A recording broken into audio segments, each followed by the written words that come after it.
Good morning সকলকে। এই শীতের দিন এই যে লেপ কম্বল এত কিছু নিয়ে শোয়া হয়, আর সকালবেলা বেড গোছাতে কিন্তু অনেকটাই টাইম লেগে যায়। আর গরমের দিনে কিন্তু এটা হয় না। যাই হোক, আমি বেড কভার কাচবো, তার জন্য তুলে নিচ্ছি, আর বালিশের কভারগুলোও তুলে নিলাম, আর একটা ধোয়া কাচা বেড কভার পেতে দিচ্ছি।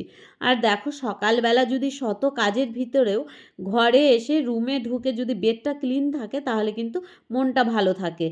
আর তারপরে বাদবাকি কাজকর্ম চলতেই থাকবে। আজকাল মাসি আসছে না কাজে, মাসি পেয়েছে হাতে ব্যথা। আর তার জন্য এখন আমাকেই সমস্ত কাজকর্ম করতে হচ্ছে, আর বুঝতেই পারছো এত কাজ, মানে কি আর বলবো। আর এটা আমি অনেক দিন ধরেই ভাবছিলাম নেব নেব, আর নেওয়া হয়নি। এই যে জামা কাপড় মানে যেগুলো কাচতে হবে সেগুলো রাখার জন্য ভীষণ ভালো, এখানে ওখানে জড়ো করে রাখার থেকে। যদিও আমি প্রতিদিনই কেচে নিই, তবুও বাচ্চাদের ঘর তো, কখন কোনটা হয় সবসময় তো হয় না কাচা। তো যাই হোক, আমি বেডটা সুন্দর করে ক্লিন করে নিয়েছি, আর তারপরে দেখতে পাচ্ছ এই রুমটাও ক্লিন করতে হবে, আর এদিকে এত বাসন ধুতে হবে। তারপরে কি বলবো তোমাদের, এত কাজ করে একটু চিকেন রান্না করছি। আর মানে মাসি যেহেতু আসছে না, প্রচুর জামা কাপড় কেচেছিলাম, বাসন মাজা, এত কিছু করেছি, এত কিছু আর ব্লগে দেখায়নি। যাই হোক, শীতে আমার আর আনন্দ কোথায়, শীতে কাজ করতে করতেই আমার আজকে শীতটা চলে গেল।